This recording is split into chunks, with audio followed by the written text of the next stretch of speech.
देशपांडे एक समृद्ध जीवन. श्री हरीश देशपांडे यांचा जन्म उटीकर देशपांडे या जहागीरदार घराण्यात झाला. लातूर जिल्ह्यातील औसा तालुक्यातील उटी हे त्यांचं मूळ गाव. हे दोन गावाचे वतनदार घराणे होते. देशपांडे मंडळींचा दबदबा त्या पूर्ण पंचक्रोशीत प्रचंड होता. भक्तिभावाने नटलेलं हे वारकरी संप्रदायातलं घराणं. देशपांडे सरांच्या आजोबांनी पत्नीच्या अकाली मृत्यूनंतर सर्व घरावर तुळशीपत्र ठेवून पूर्ण हयात आळंदीच्या अजान वृक्षाखाली ज्ञानदेवाचे चिंतन करण्यात आले. तर त्यांच्या वडिलांनी वयाच्या 30-32व्या वर्षापासून ते वय वर्ष 85 पर्यंत उटी ते पंढरपूर दर आषाढी एकादशीला पायीवारी केली. एवढेच नव्हे तर सलग 35 ते 40 वर्ष त्यांनी अग्निहोत्राची साधना केली. त्यांच्याच पावलावर पाऊल ठेवून देशपांडे सरांनी ही गावातील मंदिरांचा विकास केला आणि स्वतःच्या मालकीची जागाही मंदिरात मिळाली. हरीश देशपांडे यांचा परिवारही तसा बराच मोठा. 4 भाऊ आणि 4 बहिणी. मोठ्या भावांचाही त्यांच्या इतकाच गावात दबदबा. ते गावाचे सरपंच झाले आणि पूर्ण पंचक्रोशीत त्यांनी आपले नाव गाजवले. हे 4ही भाऊ मोठ्या मोठ्या पदांवर कार्यरत होते आणि आजही हयात असलेले दोन्ही भाऊ आपापल्या क्षेत्रात निवृत्तीनंतरही आपलं योगदान देऊन आहेत. अशा वातावरणात वाढलेले श्री हरीश देशपांडे हे नव्या युगाची आव्हान स्वीकारण्यासाठी सुमारे 50 वर्षांपूर्वीच घराच्या बाहेर पडले. प्राथमिक आणि माध्यमिक शिक्षण उटी आणि उस्मानाबाद येथे घेतल्यानंतर पुढील शिक्षणासाठी आणि आव्हानं पेलण्यासाठी त्यांनी हैदराबाद येथे वास्तव्य केले. त्यांचं शिक्षण त्यावेळी M.Com पर्यंत झालं होतं. शिक्षण घेताना त्यांना थोडी वेगळी वाट धरल्यामुळे बराच संघर्ष करावा लागला. तरीही जिद्दीने ते स्वतः आणि त्यांचं 14 मित्रांचं मंडळ या सर्वांनी मिळून एकमेकांना सहाय्य करत मदत करत आपलं शिक्षण पूर्ण केलं. आणि त्यानंतर ते बिडकीन येथील सरस्वती भुवन शाळेमध्ये शिक्षक म्हणून रुजू झाले. परंतु या काळातच त्यांना नांदेड येथील आयुर्वेदिक फार्मसीमध्ये लेखापालाची नोकरी मिळाली आणि ते तिथे रुजू झाले. जात्याच पिंड शिक्षकाचा असल्यामुळे ते तिथे फारसे रमले नाही आणि स्वातंत्र्य सैनिकांचा लढा प्रत्यक्ष पाहिल्यामुळे किंवा ते संस्कार मनात बिंबल्यामुळे ते अंबेजोगाई येथे नुकत्याच स्वातंत्र्य सैनिकांनी सुरू केलेल्या योगेश्वरी शिक्षण संस्थेमध्ये कॉमर्स डिपार्टमेंट मधल्या प्राध्यापक या पदावर रुजू झाले आणि इथूनच त्यांची कर्मभूमी निश्चित झाली. मी डॉक्टर व्यंकटेश काब्दे, हृदयरोग तज्ञ, नांदेड. माझा आणि देशपांडे कुटुंबियांचा जवळजवळ 60 वर्षाचा संबंध राहिलेला आहे. मी 10वीला हैदराबादच्या विवेकवर्धिनी शाळेत शिकत असताना हरीशचा लहान भाऊ मदन देशपांडे आणि हरीश यांचा माझा चांगलाच परिचय होता आणि तो वरचेवर वाढत गेला. आम्ही खूप जवळचे मित्र होतो. सर्व कार्यक्रमांमध्ये एकत्र सहभागी होत होतो आणि पुढे मेडिकलला 2ऱ्या वर्षात MBBSच्या असताना मला उटीला जाण्याचा योग आला. उटीला गेल्यानंतर ते वडील बंधूंचं, मदनच्या वडील बंधूंचं अन्नाचं लग्न होतं. त्या निमित्तानं सर्व देशपांडे कुटुंबियाशी माझा फार जवळचा संबंध आला. हरीश देशपांड्यांचं जे मित्रमंडळ होतं ते खूप मोठं होतं. मी औरंगाबादला शिकत असताना मला आठवतं की जीवन देशपांडे, संगेवार, चौधरी, भास्कर आर्वीकर यांचं, या मित्रांचा एक गोतावळा, त्यांचा एक फार चांगला अशा प्रकारचा संच होता आणि ते नेहमी हसत खेळत, नेहमी त्यांच्या चर्चा चालत असत. मी अगदी त्यांच्यामध्ये मध्यवर्ती याच्या भागात नसलो तरी मी काठावरून त्यांचा सगळं ह्या मित्रांचा संवाद, आनंद लुटण्याचा प्रकार मी अगदी जवळून त्यावेळेला पाहत असे. जो आहे त्याचे शिक्षण पूर्ण झाल्यानंतर तो लातूरला तो तिथल्या योगेश्वरी महाविद्यालयामध्ये अंबाजोगाईच्या योगेश्वरी महाविद्यालयामध्ये सुरुवातीला प्राध्यापक झाला. त्यांनी कॉमर्स विषयामध्ये तो डीन विभागाचा तो प्रमुख झाला आणि तो आणि नंतर तो हेड ऑफ द डिपार्टमेंट म्हणून त्यांनी काम केलं.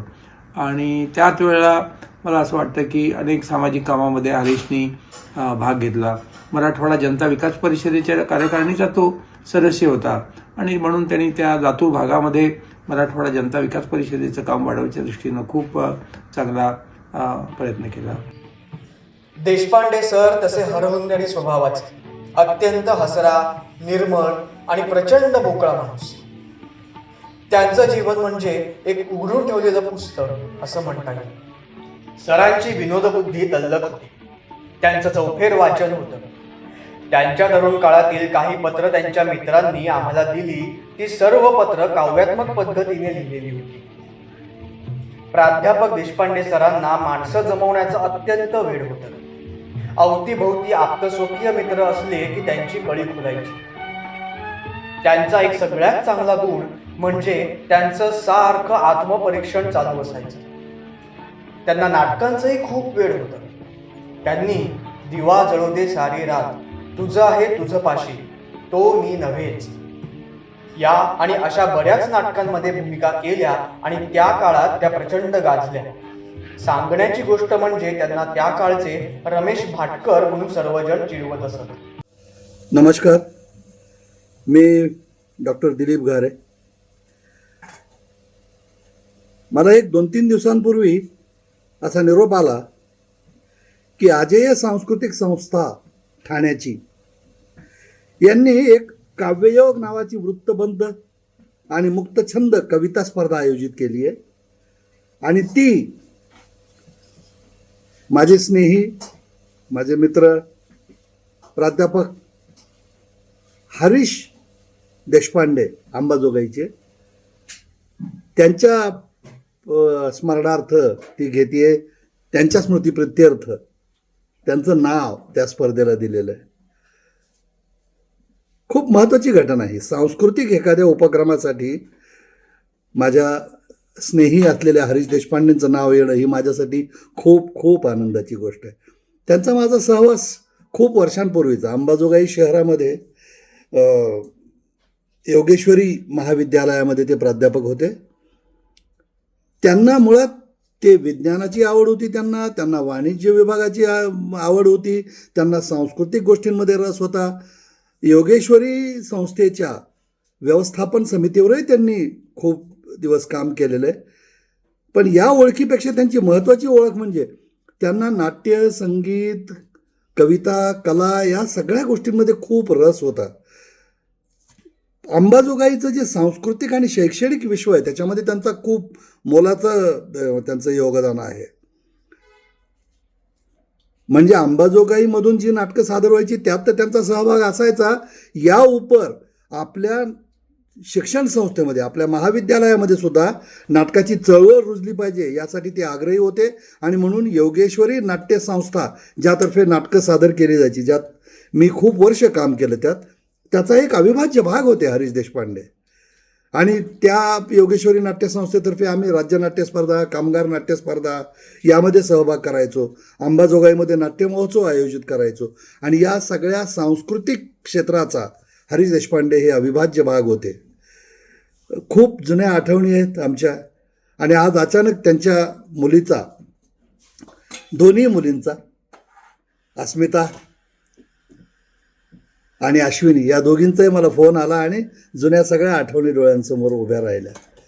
माझ्या एका स्नेहाचं, माझ्या मित्राचं एवढ्या मोठ्या महत्त्वाच्या स्पर्धेला ठाण्यासारख्या सांस्कृतिक एका घटनेसाठी, घडामोडीसाठी माझ्या मित्राचं नाव त्याला देण्यात आलं आहे याचा मला खूप अभिमान वाटतो.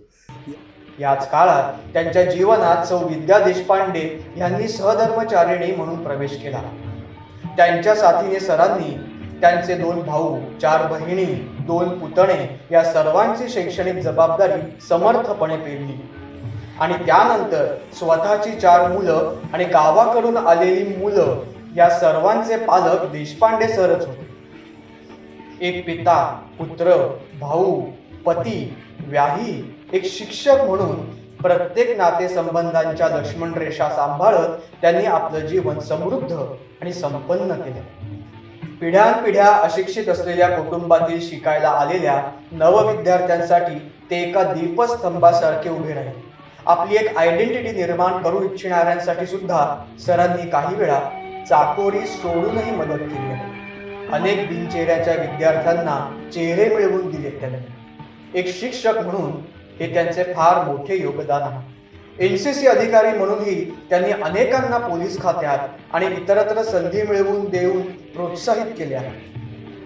त्यांचे अनेक विद्यार्थी आज विविध क्षेत्रात यशस्वीपणे काम करताना दिसतात. त्या काळात मी कॉलेजला होतो, अंबेजोगाईच्या SIT कॉलेजला होतो. सरांची माझी पहिली भेट PUC म्हणजे प्री युनिव्हर्सिटी कोर्सचा वर्ग असायचा तेव्हा, त्या वर्गातल्या पहिल्या तासात झाली. सरांनी सर इतर सरांपेक्षा थोडे मला हटके वाटले आणि त्यांचं सांगण्याची पद्धत, शिकवण्याची पद्धत ही थोडी वेगळी वाटली. त्यामुळे मला त्यांच्याविषयी आदर वाढला. सरांनी पहिल्या दिवशीच आम्हाला सांगितलं की तुम्ही आता मोठे झाला आहात, समजदार झाला आहात, तुम्हाला आता आम्ही छडी घेऊन मास्तरासारखं मारणार नाहीत किंवा अभ्यास कर म्हणणार नाहीत. तुमचे आईवडील पण तसं करत नसतील, मग आम्ही तरी का तुम्हाला असं करायचं. आम्ही आता काही बोलणार नाहीत, तुम्हाला कुठले सांगणार नाहीत, फक्त तुम्हाला मार्गदर्शन करत राहणार.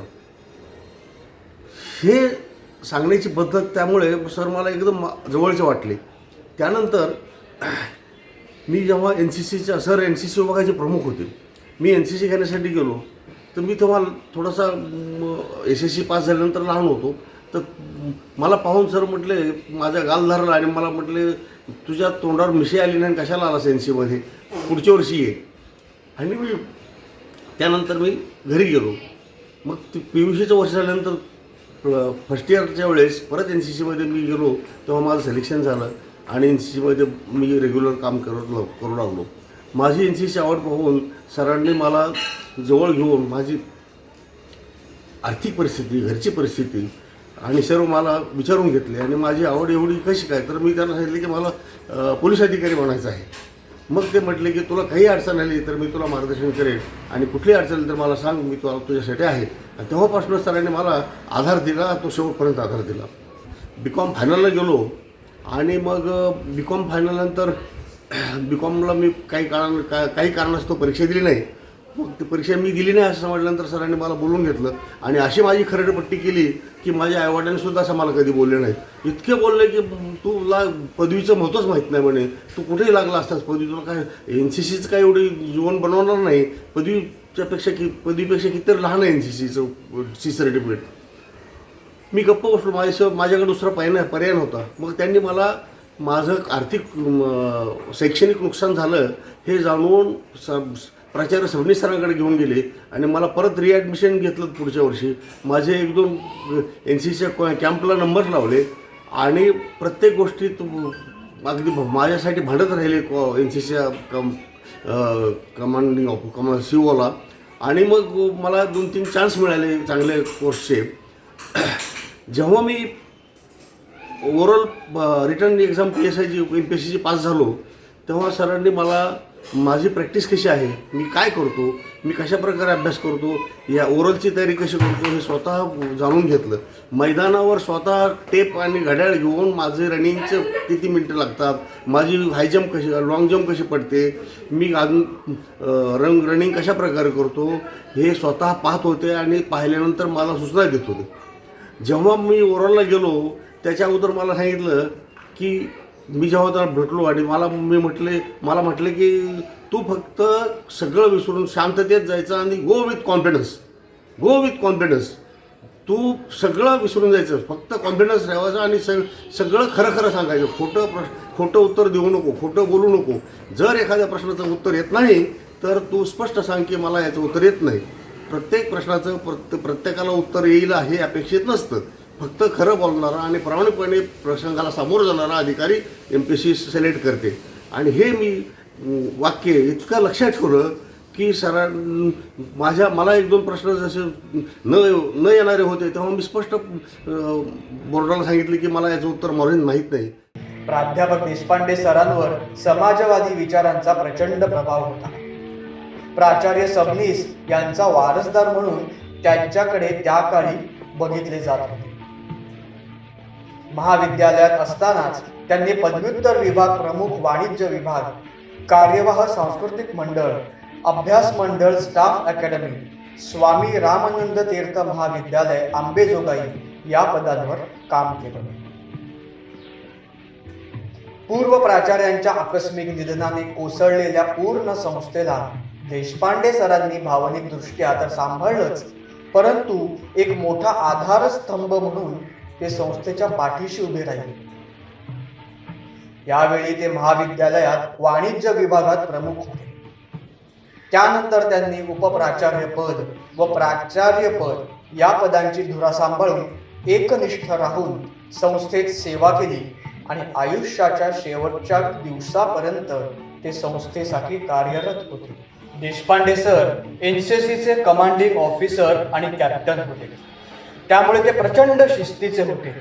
नीटनेटकेपणा आणि वक्तशीरपणा या बाबतीत ते अतिशय आग्रही होते. एनसीसीच्या माध्यमातून त्यांनी अनेक विद्यार्थ्यांना घडवले. आजही त्यांचे कॅडेट्स देशसेवेसाठी सैन्य दलात, हवाई दलात अधिकारी म्हणून कार्यरत आहेत. अनेक कॅडेट्स तटरक्षक दलात व पोलीस दलात पोलीस अधिकारी म्हणून भरती झालेले आहेत. याहूनही मानाची आणि अभिमानाची बाजू म्हणजे प्रत्येक वर्षी 26 जानेवारी रोजी दिल्ली येथे राजपथावर संचालन करण्यासाठी संपूर्ण महाराष्ट्रातून कॅडेट्सची निवड केली जाते.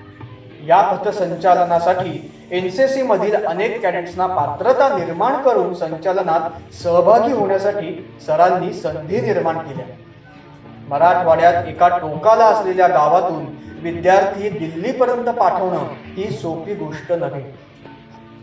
1994 साली किल्लारी येथे झालेल्या भूकंपावेळी तेथील लोकांना मदत करण्यासाठी देशपांडे सर स्वतः कॉलेजतर्फे एनसीसीचे पथक घेऊन अगदी सुरुवातीला तिथे दाखल झाले होते आणि त्यांनी भूकंपग्रस्तांना बाहेर काढण्यासाठी सर्वतोपरी मदत केली.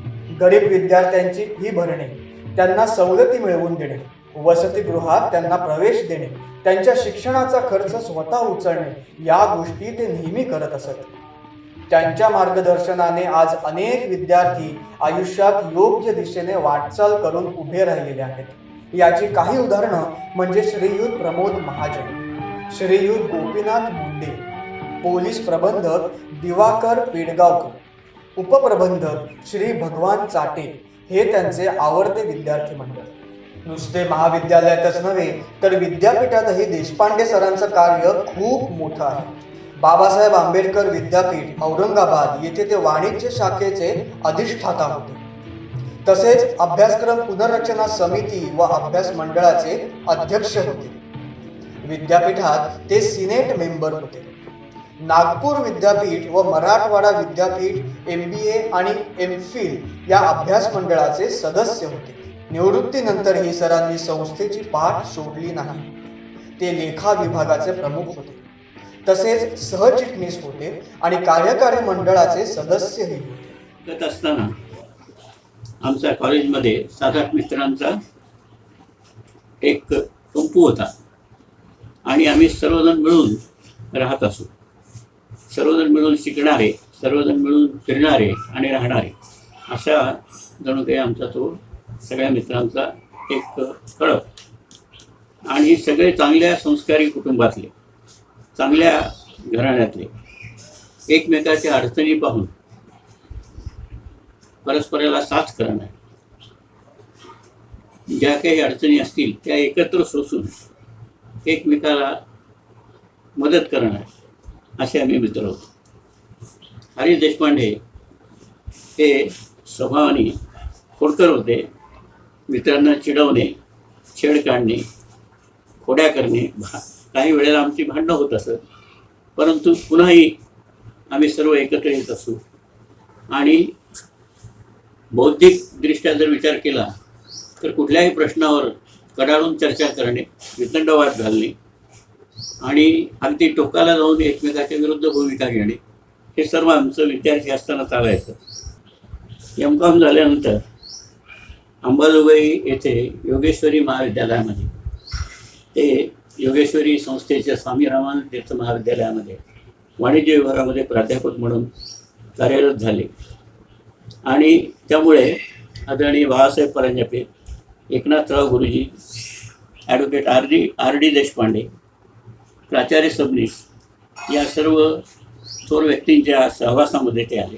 सबनीस सरांच्या नंतर काही दिवस त्यांनी प्रभारी प्राचार्य म्हणून काम केलं. अशा प्रकारे महाविद्यालयामध्ये ते प्रसिद्ध झाले. विद्यापीठामध्ये आमच्या वाणिज्य विषयाचं जे काही अभ्यास मंडळ होतं ते पूर्वी वाणिज्याचीच फक्त 3-4 अभ्यास मंडळ होती. नंतर मॅनेजमेंटची वेगळी शाखा निघाली आणि हरीश देशपांडे यांचं अभ्यास मंडळाचा अध्यक्ष म्हणून जे काही योगदान आहे विशेषतः मॅनेजमेंट शाखेच्या अभ्यास मंडळामध्ये ते महत्त्वाचं राहिलं. आणि त्याचप्रमाणे वाणिज्य विद्याशाखा सिनेटवर ते निवडून आले. त्यामुळे एक सिनेटर म्हणून अकॅडमिक काउन्सिलवर ते सदस्य म्हणून होते. आणि अशा प्रकारे विद्यापीठाच्या निरनिराळ्या या बॉडीजवर त्यांनी काम केलं. त्यानंतर निवृत्त जेव्हा ते झाले त्यानंतरही ते स्वस्थ बसले नाही, तर संस्थेच्या संचालक मंडळावर त्यांना खुरसाळे हे जे अध्यक्ष म्हणून तिथे संस्थेचे अध्यक्ष म्हणून कार्यरत झाले डॉक्टर खुरसाळे, त्यांनी त्यांना आग्रहाने संचालक मंडळावर येण्याची विनंती केली. आणि त्यानंतर काही वर्ष त्यांनी संचालक मंडळावर देखील काम केलं. आणि संचालक मंडळावर काम करत असताना ते राहत होते लातूरला. आणि लातूरहून अंबाजोगाईला जाऊन तिथे मीटिंग अटेंड करणं, तिथे वेगवेगळ्या प्रकारची कामं करणं. त्यानंतर विद्यापीठात येऊन इथे औरंगाबादला, त्यावेळेस तर औरंगाबाद आणि आता ते छत्रपती संभाजीनगर इथे येऊन इथे संस्थेची कामं करणं, या सर्व बाबतीत त्यांनी भरपूर रस घेतला. आणि त्यामुळं त्याही बाबतीत त्यांचं योगदान हे महत्त्वाचं राहील. तेव्हा अशा प्रकारे एक जाणकार प्राध्यापक आणि संस्थेच्या स्तरावर देखील एक चांगल्या प्रकारे काम करणारा सदस्य किंवा सहकारी या दृष्टीने ते नामवंत होते.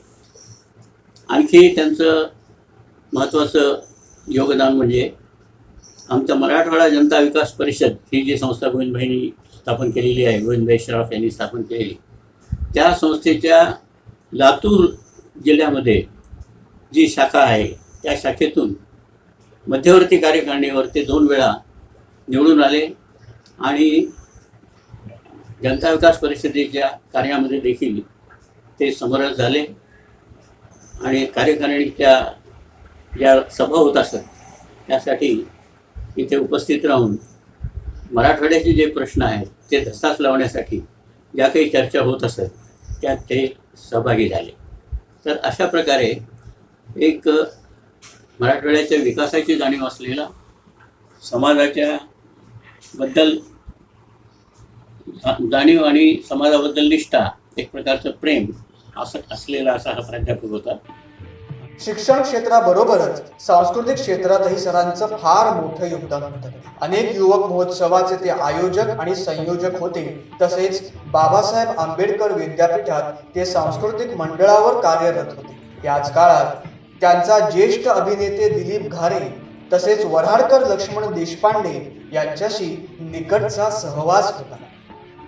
57वे अखिल भारतीय मराठी साहित्य संमेलन आंबेजोगाई येथे भरवण्याचे मुख्य श्रेय देशपांडे सरांना झाले. त्यांच्या प्रयत्नामुळे अनेक साहित्यिकांच्या अंबानगरीत गाठीभेटी झाल्या. पु ल देशपांडे, व्यंकटेश माडगुळकर, नागनाथ कोत्तापल्ले, द मा मिरासदार, अरुणा ढेरे अशा अनेक साहित्यिकांची तिथे उपस्थिती होती. महाविद्यालयाचे स्नेह संमेलन म्हणजे देशपांडे सरांच्या काळात एक पर्वणीच असायची. स्वामी रामानंद तीर्थ कॉलेजच्या संमेलनाचे प्रमुख पाहुणे म्हणून राहुल सोलापूरकर, निशिगंधा वाड, मृणाल कुलकर्णी, जयराम कुलकर्णी, सुकन्या कुलकर्णी, नाना पाटेकर अशा अनेक कलावंतांची तिथे हजेरी लागलेली असायची. या सर्वांना आमंत्रित करण्याचे श्रेय अर्थातच देशपांडे सरांकडे जाते. नमस्कार, मी संजय कुलकर्णी सुगावकर. हा, कारण आंबेजोगाईला सगळे सुगावकर म्हणूनच ओळखतात आणि हरीश देशपांडे सर पण मला अहो सुगावकर अशीच हाक मारायचे. हरीश देशपांडे सर एक शिस्तप्रिय, संस्थेला वाहून घेतलेला माणूस. माझ्याबद्दल त्यांना विशेष कौतुक होतं. माझं नाटकात काम करणं, माझ्या एकांकिका सगळ्या आवर्जून पाहिलेल्या आहेत. त्याचा प्रयोग झाल्याच्या नंतर मागे येऊन आशीर्वाद दिलेले आहेत. आणि माझी एक फार गोड आठवण आहे. कारण मी तिथेच बीएससीला होतो. सरांचा तसं मी डायरेक्ट विद्यार्थी नाही, कारण मी बीएससीचा स्टुडंट आणि सर बीकॉमला होते, कॉमर्स साईडला होते. पण आमची संस्था एकच. सायन्स फॅकल्टीला योगेश्वरी महाविद्यालय नाव आणि आर्ट्स कॉमर्सला एसआरटी स्वामी रामानंद तीर्थ महाविद्यालय. तर सर एसआरटी कॉलेजला होते. मी बीएससी झाल्याच्या नंतर औरंगाबादला गेलो, नाट्यशास्त्रामध्ये पदव्युत्तर शिक्षण घेतलं आणि नंतर एसआरटी कॉलेजला आर्ट्स फॅकल्टीला आमच्याकडे ड्रॅमॅटिक्स नुकतंच निघालं होतं, तिकडे लेक्चरर म्हणून जॉईन झालो. तर माझं प्राध्यापक झाल्यानंतरचा जो पहिल्या काही दिवस होते, 1-2 लेक्चर झाल्याच्या नंतर मी स्टाफ रूम मध्ये गेलो पहिल्यांदा. आपण जिथे शिकलो त्याच संस्थेत मी प्राध्यापक म्हणून लागलो होतो. बरं, त्या स्टाफ रूम मध्ये यायची की पहिली वेळ नव्हती माझी, पण ती विद्यार्थी असताना आधी गेलो होतो मी. असताना एक कुठल्या फॉर्मवर अटेस्टेशन घ्यायचे, सही शिक्का घ्यायचा, येऊ का सर आहात का म्हणून असं जाणे. आणि प्राध्यापक झाल्यानंतर एक मध्यंतराच्या काळात तिथे गेलो मी, इंटरव्ह्यू झाली होती कॉलेजची. तर मला स्टाफ रूम मध्ये येताना मी गेल्या या सुगावकर सर अशी हाक मारणारे किंवा या म्हणणारे, स्वागत करणारे पहिले हरीश देशपांडे सर होते. ही आयुष्यभर लक्षात राहणारी आठवण आहे, कारण माझा प्राध्यापकीचा पहिला दिवस आणि मला पहिल्यांदा कोणीतरी सर म्हणलं होतं, सुगावकर सर. अरे म्हटलं या सरांना अगोदर चहा दे. म्हणजे नाही सर, मी उभाच होतो. अरे बस म्हटले, नाव यू आर आवर कलीग, वेळाच काय, बस बस बस, चहा दे रे. ते प्राध्यापक लोकांसाठी चहा कॉफी जे काही इंटरव्ह्यू मध्ये यायचं मला द्यायला लावलं त्यांनी. काय ही माणसं म्हणजे मी ऑब्झर्व करतो, आता 11वी पासून तिकडे होतो, आता गेल्यावर अधूनमधून कॉलेजला चक्कर मारल्याशिवाय राहत नाही. हे संस्थेचा जो संस्थेनं सुवर्णकाळ ज्यांच्या कारकिर्दीत पाहिला अशा मास्तर लोकांपैकी आहे. म्हणजे आमचे प्राचार्य सी सर सायन्स कॉलेजचे, प्राचार्य सबनीस सर आर्ट्स कॉमर्सचे, त्यांच्या पावलावर पाऊल टाकूनच यांची कारकीर्द ही तशीच बहरलेली आहे. या लोकांना सतत संस्थेचं भलं कसं होईल याचा ध्यास असायचा. एक आपलं माझे लेक्चर झाले की स्कूटरला किक मारून निघून गेलो, मला बाकीचे पण बरेच व्यवधान आहेत, अशा मास्तरांपैकी हे नव्हते. उलट या लोकांचा ना संस्थेच्या आवारातून पाय लवकर निघत नव्हता. हे घरी कमी आणि संस्थेतच जास्त असायचे. तर अशा मास्तरांना तर म्हणजे संस्थाही मिस करत राहणार. माझी अजून एक आयुष्यभर मी विसरू शकत नाही अशी आठवण आहे. असंच मी मुंबईत आलो होतो, अभिनयाची कामं बऱ्यापैकी मिळत होती आणि मग अधूनमधून गावाकडे चक्कर तर होतेच. तर सरांची भेट झाली माझी अचानक. म्हटले, अरे तू आपल्याकडे 2 वर्ष लेक्चरर होतास नाट्यशास्त्राला, तू एक्सपिरियन्स सर्टिफिकेट घेतलंयस का? नाही सर, काय आता मी फ्रीलान्स काम करतोय, मला त्याची काय असं नाही. म्हटले, कोणता कागद कुठं कधी कसा कामाला येईल सांगता येत नाही.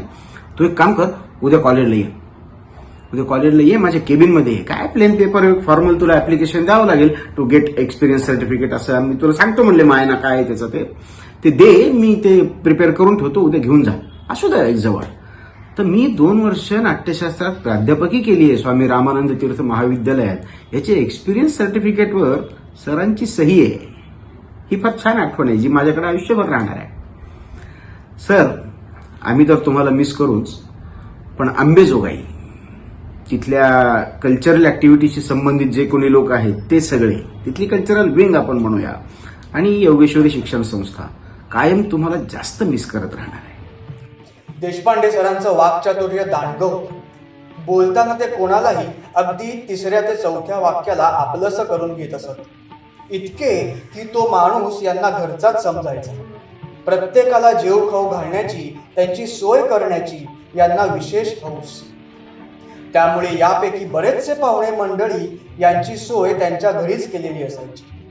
आणि विशेष म्हणजे त्यांच्या गृहमंत्र्यांचीही त्यांना या बाबतीत उत्साही साथ असे. देशपांडे सर तसे हरवणारी स्वभावाचे, अत्यंत हसरा, निर्मळ आणि प्रचंड मोकळा माणूस. त्यांचं जीवन म्हणजे एक उघडून ठेवलेलं पुस्तक असं म्हणता येईल. देशपांडे सर जसे शैक्षणिक, सामाजिक आणि सांस्कृतिक स्तरावर यशस्वी होते, तसेच ते कौटुंबिक जीवनातही संपन्न होते. त्यांच्या पत्नी सौ विद्या देशपांडे यांचे त्यांच्या कर्तृत्वातील स्थान फार फार महत्वाचं राहिलेलं आहे. त्यांचा मुलगा अजय हा इंजिनियर असून अमित हा डॉक्टर आहे. 2 विवाहित कन्यांपैकी अश्विनी ही शिक्षण क्षेत्रात 18 वर्षे आधी शिक्षिका व नंतर सुपरवायझरचं काम करून आता साहित्य क्षेत्रात रमली आहे. अस्मितानेही साहित्य क्षेत्रात वाखाणण्याजोगे कार्य केले आहे.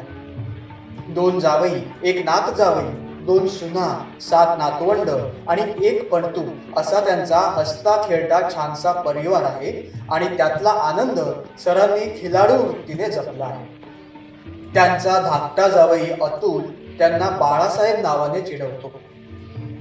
नमस्कार, मी दासू वैद्य. 1983 ते 89 या कालखंडामध्ये मी योगेश्वरी महाविद्यालयामध्ये शिकत होतो. मुळात मी विज्ञानाचा विद्यार्थी, पण आमच्याच महाविद्यालयाच्या परिसरामध्ये, इमारतीमध्ये वाणिज्य शाखा आणि कला शाखा ही स्वामी रामानंद तीर्थांच्या नावाने SRT कॉलेज म्हणून प्रसिद्ध होतं. मुळामध्ये ह्या योगेश्वरी शिक्षण संस्थेमध्ये अत्यंत व्यासंगी आणि गुणवान अशा प्राध्यापकांची खानच होती असं म्हणता येईल. प्राचार्य सबनीसांचा जसा दरारा होता तसा SRT कॉलेजमध्ये अनेक नावं घेता येतील. त्यापैकी प्राध्यापक हरीश देशपांडे सरांचाही एक स्वतःचा असा दरारा होता. त्यांचं अकादमिक काम असेल, ते स्वतः NCCचे कॅप्टन होते. त्यांना मी त्या पोशाखात स्वतः पाहिलेलं आहे. त्याचं कारण आम्ही ज्या मैदानात क्रिकेट खेळायचो तिथेच त्यांची परेड सुरू असायची आणि त्या रुबाबामध्ये हरीश देशपांडे सरांना मी पाहायचो. आणि त्याची दुसरी बाजू म्हणजे वाणिज्य म्हणजे कॉमर्स डिपार्टमेंटला ते विभाग प्रमुख होते, महाविद्यालयाचे उपप्राचार्य होते. तर वर्गात एक व्यासंगी शिक्षक म्हणून पण त्यांचा खूप मोठा एक असा चांगला ठसा त्या सगळ्या विद्यार्थ्यांवर होता. हे मला जाणवत होतं, मी ऐकत होतो, मी पाहत होतो. पण अर्थात हे लांबून मी सगळं पाहत होतो.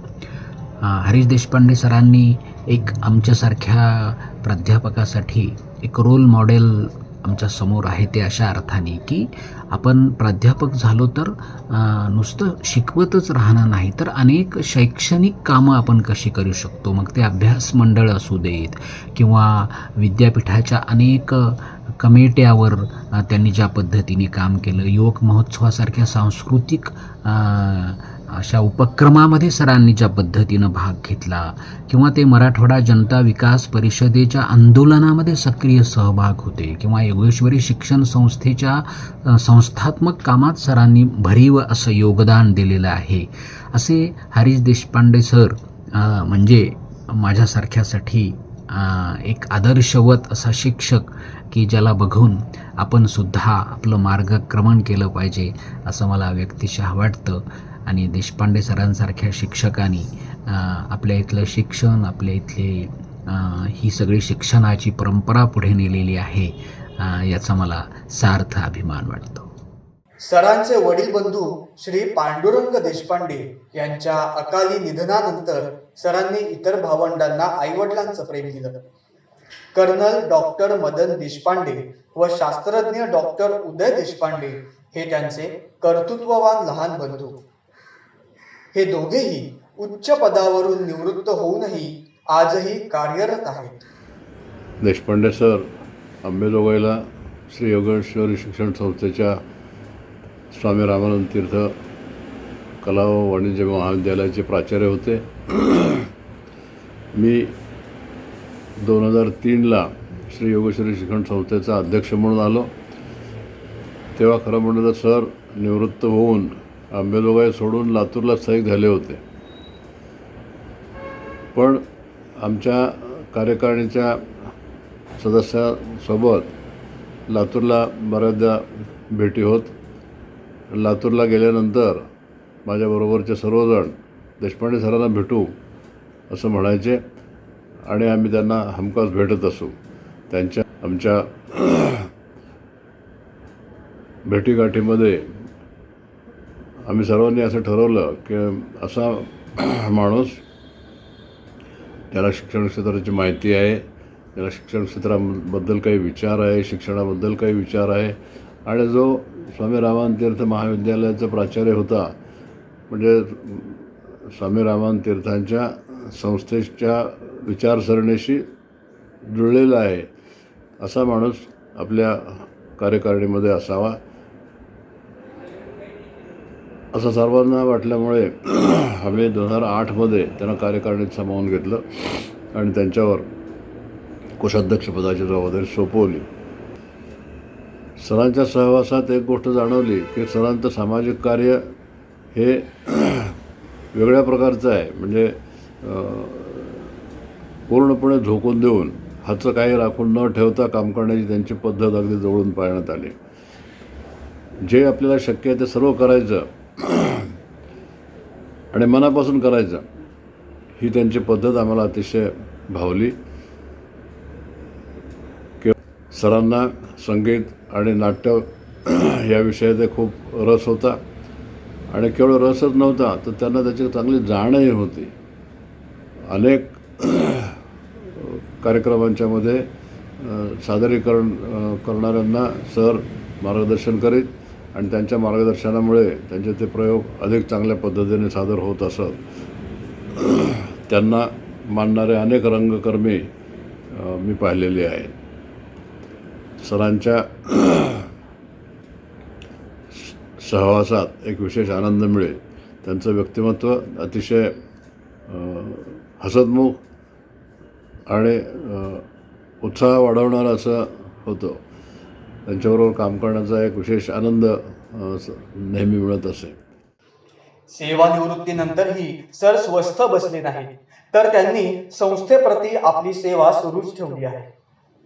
संस्थेचे अध्यक्ष डॉक्टर खुरसाले यांनी त्यांना सेवानिवृत्तीनंतर आग्रहाने संस्थेत ठेवून घेतले आणि सरांनीही त्यांच्या खांद्याला खांदा लावून संस्थेचा विकास घडवून आणण्यासाठी अथक प्रयत्न केले. हे त्यांचे कार्यक्षेत्र वगळता त्यांनी सर्वोदय फाउंडेशन, बाबासाहेब परांजपे फाउंडेशन, मराठा जनता विकास परिषद या सामाजिक क्षेत्रातही भरघोस कार्य केले. यातील विशेष गोष्ट म्हणजे पनवेल नांदेड या ट्रेनला आधी लातूर थांबा नव्हता. त्यामुळे लातूरकरांना मुंबईला जाण्यासाठी खूप अडचण येत असे. परंतु सरांनी आणि त्यांच्या सहकाऱ्यांनी वयाच्या 74व्या वर्षी उपोषण करून आणि वेळोवेळी प्रयत्न करून त्या ट्रेनचा थांबा लातूर करून घेतला. त्यानंतर त्यांना सर्वांनी लेकीच्या माहेराची सोय केली असे चिडवले. असो, शैक्षणिक सामाजिक कार्यात सर अग्रेसर तर होतेच, परंतु धार्मिक कार्यात सुद्धा ते अग्रेसर असत. त्यांनी अक्कलकोट स्वामी श्रीयुत गजानन महाराज यांना गुरु मानले होते आणि त्यांच्या प्रेरणेनुसार अनेक वर्ष अग्निहोत्र केले. तसेच अग्निहोत्राचा प्रचार प्रसार केला. शैक्षणिक, सांस्कृतिक, सामाजिक क्षेत्रात कार्यरत असताना सुद्धा त्यांना आपल्या जन्मभूमीचा कधी विसर पडला नाही. त्यांनी गावातल्या लोकांसाठी सुद्धा खूप मोठे काम केलं. हरिमालक म्हणजे गावाचा एक आधार होता. उटीला मुस्लिम समाज स्मशानभूमीसाठी 2 एकर आणि गावठाणासाठी 1.5 एकर जमीन त्यांनी दान केली. बाबासाहेब फाउंडेशन ट्रस्टने त्यांचा 80 वर्षे पूर्ण झाल्यानंतर खूप मोठा सन्मान केला. सरांना आयुष्यभरात अनेक पुरस्कार मिळाले, अनेक सत्कार झाले, परंतु ते स्वतः इतके निरीच्छ होते की त्यांनी त्याला ना कधी स्वतः उजेडात आणलं ना आम्हाला आणू दिलं. आज त्यांच्या माघारी जेव्हा आम्ही शोधायला जातोय तेव्हा काही पुरस्कार फक्त माहितीच आहेत.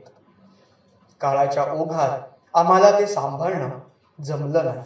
ज्यावेळी सर्वोदय फाउंडेशन आणि बाबासाहेब फाउंडेशन या संस्थांनी वयाच्या 80व्या वर्षी त्यांनी केलेल्या कार्याचा आढावा मागितला, तेव्हा हे कुठे कुठे विखुरलेले मोती आम्हाला सापडले आणि त्यांचेच संकलन करून ठेवले. हरीश देशपांडे सर आणि माझा परिचय 2018 पासूनचा.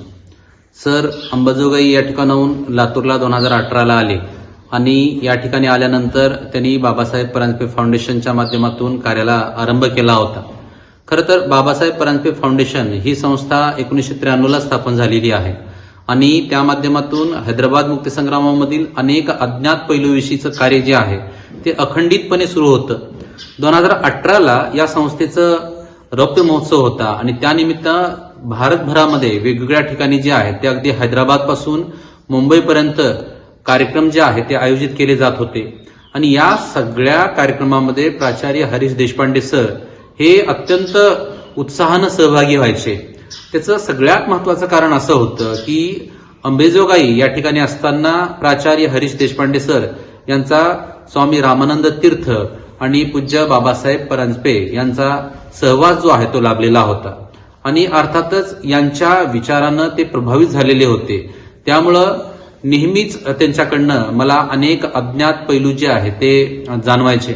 खरं तर स्वामीजी असतील किंवा पूज्य बाबासाहेब असतील यांना आम्ही पाहिलेलंही नाही प्रत्यक्षामध्ये, पण ज्या वेळेस प्राचार्य हरीश देशपांडे सर यांचं सान्निध्य मला लाभलं आणि त्यांच्या सान्निध्यामध्ये गेल्यानंतर बाबासाहेब किंवा स्वामीजी हे नेमकं कसे असतील याची कल्पना मला करता येऊ लागली. इतकं त्यांचं जीवन जे आहे या दोघांनी व्यापून टाकलेलं होतं. आणि बाबासाहेब परांजपे फाउंडेशनची 2019ला ज्यावेळेस नवीन कार्यकारिणी जाहीर केली गेली त्यावेळेस अर्थातच प्राचार्य हरीश देशपांडे सर यांना अध्यक्षपद दिलं गेलं आणि योगायोगानं त्यावेळेस मला सचिव पदावर नियुक्ती दिली गेली आणि आम्ही दोघांनी आमच्या इतर सर्व सहकाऱ्यांच्या मदतीनं खूप मोठं काम गेल्या 5 वर्षामध्ये उभं केलेलं होतं. आणि खरं तर या सगळ्या कामामागची प्रेरणा जी आहे ती हरीश देशपांडे सरांची असायची. सरांचं एक वैशिष्ट्य होतं की ते कुठल्याही कार्यामध्ये अत्यंत उत्साहानं सहभागी व्हायचे. प्रचंड माहिती त्यांच्याकडे होती, ज्ञान त्यांच्याकडे होतं आणि वेगवेगळ्या कल्पना सातत्यानं मांडणं आणि त्या कल्पना प्रत्यक्षात उतरवण्यासाठीचा एक मॅप तयार करणं आणि त्या माध्यमातून सातत्यानं पुढे जात राहणं ही त्यांची कार्यशैली होती. आणि आपल्या सहकार्यावर प्रचंड विश्वास त्यांचा होता. म्हणजे माझ्या कुठल्याही कामामध्ये अगदी वैयक्तिक कौटुंबिक कार्य जरी असलं तरी ते तितक्याच आत्मीयतेनं सल्ला द्यायचे, प्रेमपूर्वक विचारणा करायचे. कुठलीही अडचण असेल तर त्या अडचणीला नेहमीच ते मदत करायचे. अशा पद्धतीचं त्यांचं एक व्यक्तिमत्व होतं. आणि ज्यावेळेस त्यांचा मला सहवास लाभला त्यावेळेस मला खरं तर हे माझं खूप मोठं भाग्य होतं की इतक्या महान व्यक्तीच्या सहवासामध्ये मला अनेक वर्ष जी आहे ती राहता आली. म्हणजे साधारणपणे 6 वर्ष मी त्यांच्या सहवासामध्ये होतो आणि आपल्या कुटुंबातलाच एक घटक असं समजून त्यांनी मला नेहमीच प्रोत्साहित केलं. आणि बाबासाहेब परांजपे फाउंडेशनचं कार्य हे पुढे गेलं पाहिजे, हा इतिहास जो आहे तो सर्वांसमोर आला पाहिजे यासाठीची त्यांची तळमळ जी आहे ती अगदी शब्दामध्ये व्यक्त करण्यासारखी नाहीये. आणि ज्या वेळेस ही सगळी घटना घडली म्हणजे त्यांच्या शेवटच्या काळामध्ये त्यांचा अपघात झाल्यानंतर मला प्रचंड मोठा धक्का बसला. कारण बाबासाहेब परांजपे फाउंडेशनचं कार्य ही ठप्प झालं त्यामुळं. आणि माझ्या वैयक्तिक जीवनामध्ये सुद्धा पोकळी जी आहे ती निर्माण झाली. त्यामुळं मला नेहमीच असं वाटतं की अशा महान व्यक्तीचं इतकं लवकर निघून जाणं हे समाजासाठी, आमच्या बाबासाहेब परांजपे फाउंडेशनसाठी, योगेश्वरी शिक्षण संस्थेसाठी आणि वैयक्तिक माझ्यासाठी हे खूप दुःखदायक असं होतं. आणि गेली वर्षभर आम्ही बघतोय की त्यांच्या नंतरचा जो काळ आहे त्या नंतरच्या काळामध्ये नेहमीच त्यांच्या नसण्याची उणीव जी आहे ती आमच्या संस्थेला जाणवते, मला वैयक्तिक जाणवते. त्यामुळं अशा महान व्यक्तीचं कार्य पुढे चालू ठेवणं, त्यांच्या ज्या काही इच्छा आकांक्षा होतात त्या इच्छा आकांक्षा, विशेषतः ग्रंथाबद्दल त्यांना प्रचंड प्रेम होतं, इंग्रजी भाषेवर त्यांचं फार मोठं प्रभुत्व होतं. आणि ज्या वेळेस ग्रंथाचा किंवा नवीन पुस्तकांचा विषय निघायचा त्यावेळेस ते नेहमीच उत्साहानं सहभागी व्हायचे. आम्ही येत्या काळामध्ये बाबासाहेब परांजपे फाउंडेशनच्या माध्यमातून प्राचार्य हरीश देशपांडे सर यांचे जे स्वप्न होते, यांचे जे अधुरं राहिलेलं कार्य आहे ते पुढे घेऊन जाण्याचा प्रयत्न करणार आहोत. आणि मला वाटतं तीच खऱ्या अर्थानं त्यांना श्रद्धांजली होईल. आपण मागचा पुढचा विचार न करता आपल्याला शक्य होईल तेवढी इतरांना मदत करावी ही त्यांची शिकवण होती. फळाची अपेक्षा ठेवून काम केलं तर पूर्ण समाधान मिळत नाही. त्यामुळे ज्या गोष्टीने मला समाधान मिळतं ती मी करणार हे ब्रीदवाक्य ठेवून ते आयुष्यभर वागले आणि ही शिकवण त्यांनी मुलांनाही दिली. अशा या देशपांडे सरांचं वर्णन करताना त्यांचे मित्र त्यांच्यासाठी कुसुमाग्रजांचं एक वाक्य नेहमी म्हणत असत. कुऱ्हाडीलाही सुवास देणारं एक चंदनाचं झाड होतं.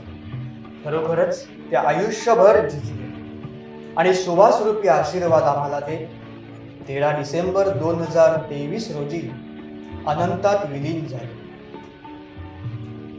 त्यांना आम्हा सर्वांतर्फे कोटी कोटी प्रणाम.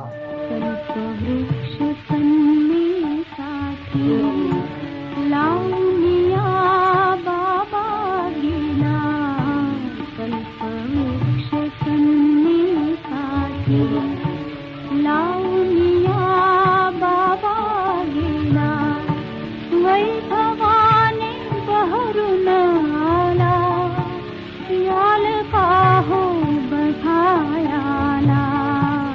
खयाल का हो